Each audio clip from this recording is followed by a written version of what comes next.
After a two-day manhunt, 2 sleepless nights, law enforcement have apprehended Vance Bolter. That's 48 hours that law enforcement involved in a complex and dangerous manhunt. Spent Father's Day away from their families to deliver justice for Melissa and Mark Hortman and their children who spent this Father's Day alone. To the law enforcement who stand here and the hundreds who were involved in this, the state of Minnesota owes you a deep debt of gratitude. Thank you. You ran towards the danger and you served the state of Minnesota. This is a great example of coordination and collaboration. Multiple agencies, federal, state, and local, coordinating together in a way to protect the public and close this hunt around. Multiple agencies were there as FBI laid hands on it and Minnesota State Patrol put the handcuffs on. One man's unthinkable actions have altered the state of Minnesota. Melissa Hortman was the core of who our values were. She had a hand in so many things that happened.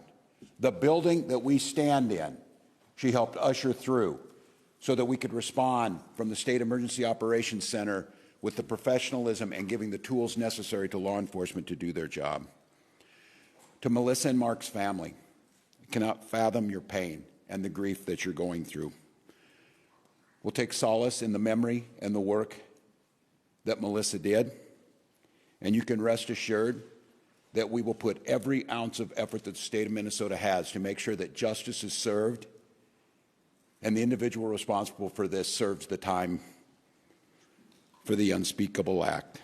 State grieves with you. To John and Yvette Hoffman, the latest news is Senator Hoffman came out of his final surgery and is moving towards that, towards recovery. Yvette is healing. And I think when the story comes out, and I'd like to say on behalf of the state of Minnesota, the heroic actions by the Hoffman family and their daughter Hope saved countless lives, and we are grateful. Bureau of Criminal Apprehension will continue to investigate. We will keep you informed. We'll spare no expense and no work to make sure that that happens. A moment in this country where we watch violence erupt. This cannot be the norm. It cannot be the way that we deal with our political differences. Now's the time for us to recommit to the core values of this country. And each and every one of us can do it. Talk to a neighbor rather than arguing. Debate an issue. Shake hands. Find common ground. This is who Melissa Hortman was. In the first negotiating session that I had a chance to work with her, she got all the partners in the room, and she provided each and every one of us a copy of a book called Getting to Yes. And the whole premise was debating with a sense of goodwill, a sense of trying to come to compromises that serve everyone. And because of her, we did that. Because of her, we did that year after year after year. That's the embodiment of how things are supposed to work. It's not about hatred. It's not about mean tweets. It's not about demeaning someone. It's leading with grace and compassion and vision and compromise and decency. That was taken from us in Minnesota with the murder of Speaker Hortman. So for each and every one of us to truly honor, and we will continue to honor that spirit, but we will need to do it in just more than actions in a memorial. Conducting ourselves in the spirit that Melissa Hortman did her work is what the country needs to heal. I will once again say the deep debt of gratitude. These professionals standing behind us and countless others, this was, you'll hear from them, incredibly complex. And to take this suspect in with no life of life or injuries to civilian population and to bring him in alive so he can serve justice, which he will do in Minnesota, is an incredible thing that we are grateful for. With that, I'm going to turn it over to the professionals, starting with Commissioner of Public Safety for the state of Minnesota, Bob Jacobson. Thank you.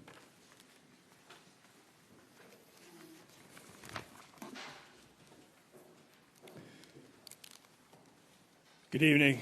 It's good to see you all here tonight. Thank you for coming in. My name is Bob Jacobson. I'm the Commissioner of Public Safety. And again, it's my honor to serve in that position. First of all, I want to thank all of the law enforcement agencies that have been working tirelessly over the past 2 years since the shooting at Senator Hoffman's home. The coordination between state, local, and federal law enforcement partners is the reason we are here tonight, and the suspect is in custody. Bolter exploited the trust our uniforms are meant to represent. That betrayal is deeply disturbing to those of us who wear the badge with honor and responsibility. We want to thank community members across the state for their support, for their tips, and their information. And I want to thank Governor Walz for his continued support through this very difficult time. With that, I will pass this off to Superintendent Drew Evans of the BCA. Thank you. Well, good evening, everyone. My name is Drew Evans. I'm Superintendent of the Minnesota Bureau of Criminal Apprehension. As was noted and was previously described, Vance Bolter was taken into custody in Sibley County. We were with you earlier today when we provided information about the manhunt and the myriad of law enforcement that have come together working in partnership so that this evil cannot be continued. The first step in a case like this is that we take him into custody, and then the work will continue and begin to make sure that we have all the evidence we need to ensure that he is held accountable for his crimes. Please bear with me, but I think it's important because it has been noted by the governor just to give you some background on the teams that were down there, and I may even be missing some in terms of this because there were law enforcement partners, not just from the Twin Cities, but across the state of Minnesota that came together. From the Brooklyn Park Police Department, the Tri-City SWAT Team, Eagan Police Department, Burnsville Police Department, our South Metro SWAT Team, the FBI, ATF, United States Marshal Service, State Patrol, Washington County Sheriff's Office, Ramsey County Sheriff's Office, the Richfield Police Department, St. Paul Police Department, Bloomington Police Department, Sibley County. We had Riverview Medics, Green Isle Fire Department, and Lifelink in the area, in addition to Prior Lake, Crow River SWAT, and the Hennepin County Sheriff's Office. And again, I may have been missing, and I apologize to my partners for that we do that. I share all of that for you because that's the commitment when this sort of evil is in one of our communities, that law enforcement comes together to put all of their resources together to make sure that that person is taken into custody. That is so that people across the state of Minnesota and legislators that were targeted in these attacks and that may have been listed can breathe a sigh of relief as quickly as possible as we came together in an incredibly complex set of circumstances in that. He was arrested, as you saw earlier this evening, in the area of 35600 block of 200th Street, Green Isle. What happened in that is, as we noted, there was a manhunt going throughout the day in that area that we've discussed previously, and there was information provided that he was seen in the area. When that information was provided to the investigators that were conducting the ground search, they converged on the area with a number of SWAT teams with the assistance of the Air Wing from Minnesota State Patrol, and we'll provide a few more details about the end of coming into custody in a little bit, but he was taken into custody at that time. He is in custody, and a reminder for anybody that was not, when we've previously said that, taken into custody under a state criminal warrant. That information will be made public, if it is not already, detailing the complaint that he is charged in the cases at this time with the murders of Speaker Hortman and her husband, Mark Hortman, also with the shootings in John Hoffman and Yvette Hoffman for those crimes, and will be moving forward. We are also in close contact with our federal partners, both the FBI, United States Attorney's Office, who are examining whether or not additional charges should be brought at the federal level related to this at this time. There is a lot of investigation that continues, and I'm going to turn it over to Chief Brley to provide some comments on this and the work. I just want to tell, certainly for the communities of Champlin, city of Brooklyn Park, you both have incredibly professional police departments that work day in, day out and tirelessly in this situation to bring justice and work towards that, not only for the families and the loved ones and the community that are impacted, but for the entire state of Minnesota. And our teams are incredibly proud to work alongside them and all the law enforcement partners. And so with that, I will turn it over to Chief Brley for some comments on this, and the work will continue in partnership with them and others moving forward. Chief. Good evening. I'm Police Chief Mark Brley, Brooklyn Park Police Department. Just a few comments. One, I'm very proud to tell you that we took the suspect into custody who is responsible for this. That was within 43 hours of the incident. There's no question that this is the largest manhunt in the state's history. Just down at the scene where he was taken into custody, there was 20 different SWAT teams over an extremely large area hunting this individual down to take him into custody. I believe that the state of Minnesota and certainly the city of Brooklyn Park should be extremely proud of the police officers within the city of Brooklyn Park, but the partnerships that we had are unprecedented between the federal agents, the county, the locals, and others around. It is absolutely an incredible task what went on. Essentially, the Brooklyn Park Police Department was turned over into an operations center, and that's all that hundreds of detectives worked on tirelessly for 43 hours. So while this has come to some conclusion where we've made an arrest, there is a ton of work that needs to be done. So I encourage community members, if there's evidence, information, or other things, please continue to feed that information to the Brooklyn Park Police Department so that we can fully investigate this and present a complete case to both the federal jurisdiction and the Hennepin County Attorney's Office. With that, I'll turn it over to the State Patrol. Good evening, everyone. My name is Jeremy Geiger. I'm the Lieutenant Colonel with the Minnesota State Patrol, the Assistant Chief. The Minnesota State Patrol, along with countless other partners, were responsible for this arrest.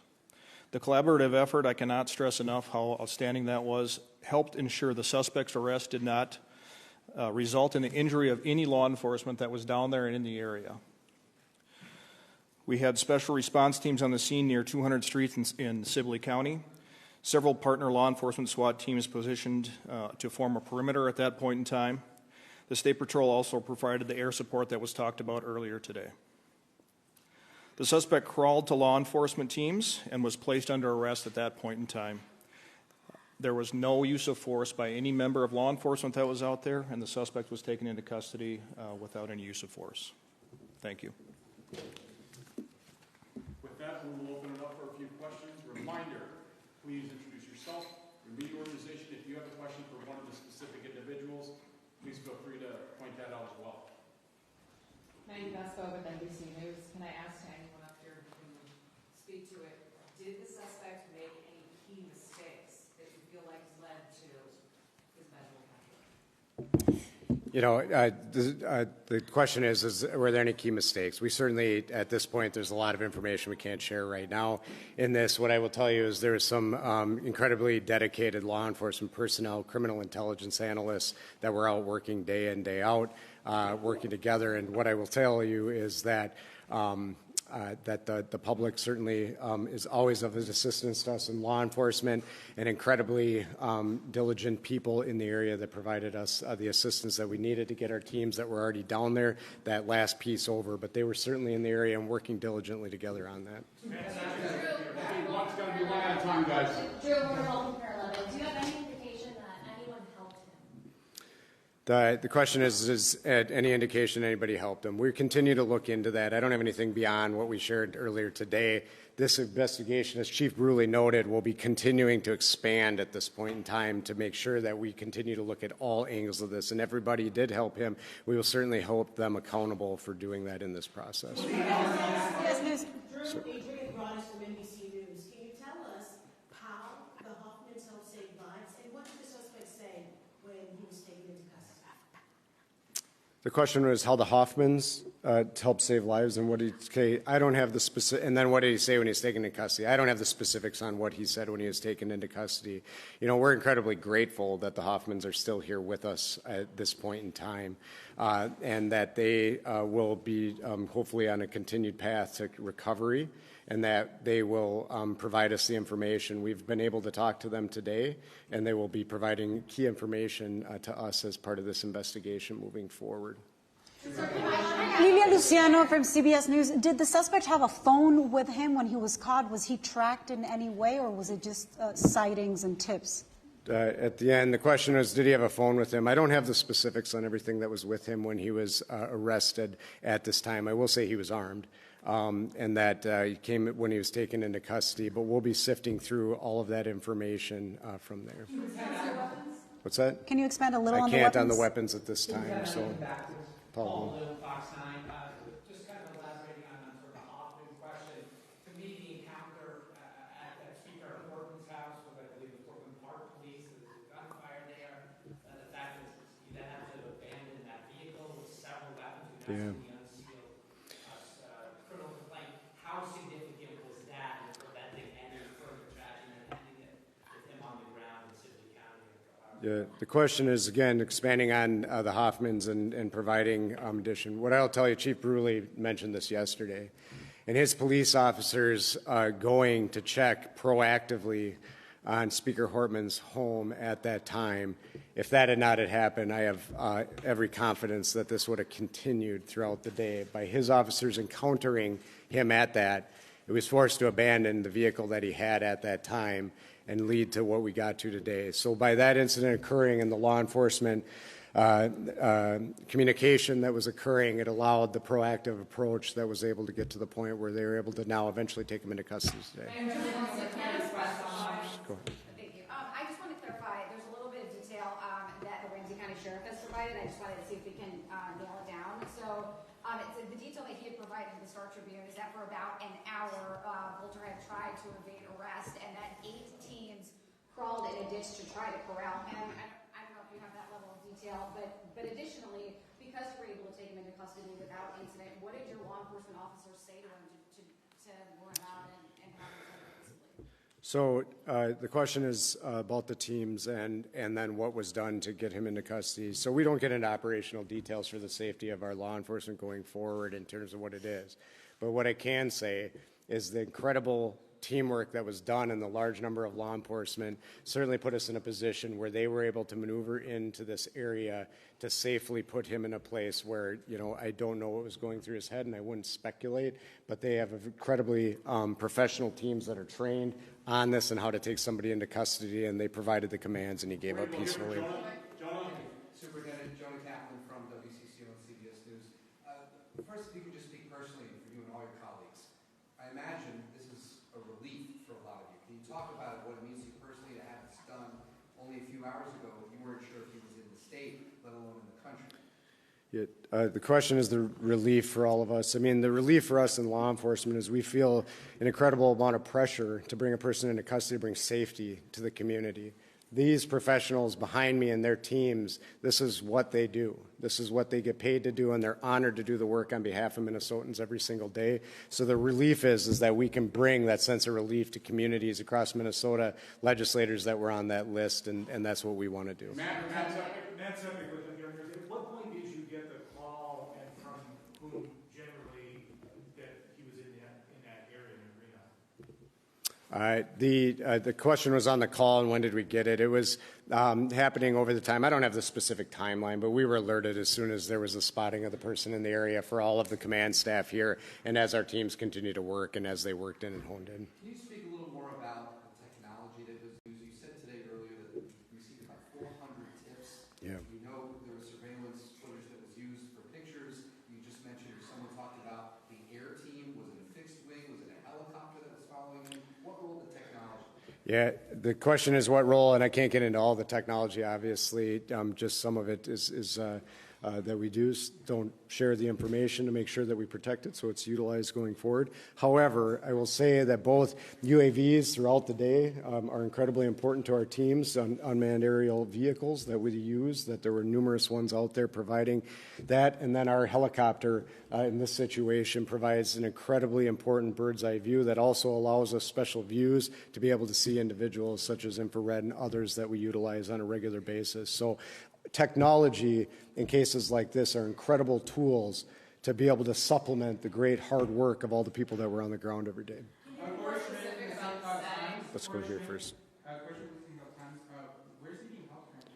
So right now he is being interviewed at a law enforcement facility. More information on where he will actually be ultimately will be released at a later time. What law enforcement agency or facility? I can't share where he is currently, but that information will be available soon. Can you be more specific about the setting in which he was? I know there are things you can't give away, but we've seen things like trails and fields. They talked about him crawling. What can you tell us about where he was hiding during this time? Yeah, so this is, where was he hiding? This is in a rural area. These are fields and different wooded settings around, and that's where he was ultimately captured. Sibley County is, a rural county in the state of Minnesota, and so it's what a lot of that streams, fields, woods, crops, and so where he was ultimately taken into custody was in a field. Did the infrared technology help find him, identify him from the air? The commissioner had mentioned some of that earlier. I wonder if that's something that helped. Yes, absolutely. It assisted previously, and they were out there. The helicopter was out there before the sun went down. But after that happened, yes, that technology did come into play. How long did you know that he was there? I'll turn that back over to the superintendent here too, but I don't think that that information is available right now.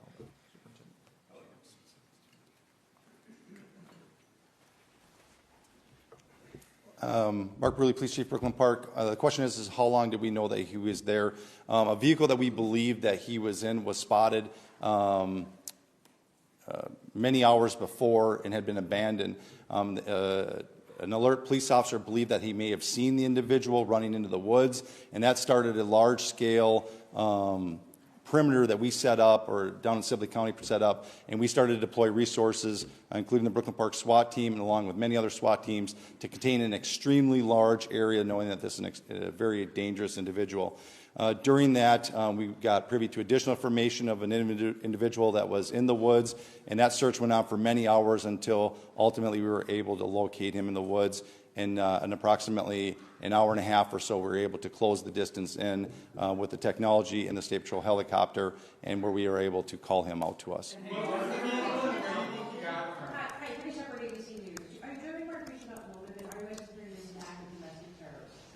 Yeah, it's absolutely way too soon to say that right now. That's where the investigation, we have been just solely focused on the manhunt. And the goal is to give some calm to the situation of many individuals that were on the list that were worried about their safety. And this is a very dangerous individual for our community, and that's why so many resources and such a great collaboration came together to focus on removing him from society so that we can restore some sort of calm and bring some healing to our community and to our state. Now begins the hard work of looking at what the motive is, looking at putting this case together, and so that's yet to come. Hey, Mark, people that were on the list, I know there are politicians from Wisconsin on this. What other states had people on this?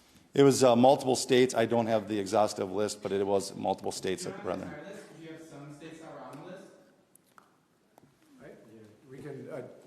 There's a few. I don't want to say it because it won't be exhaustive, but Wisconsin, Illinois, Michigan, some others that were on there. There was a variety. Nebraska, Iowa. We've had contact.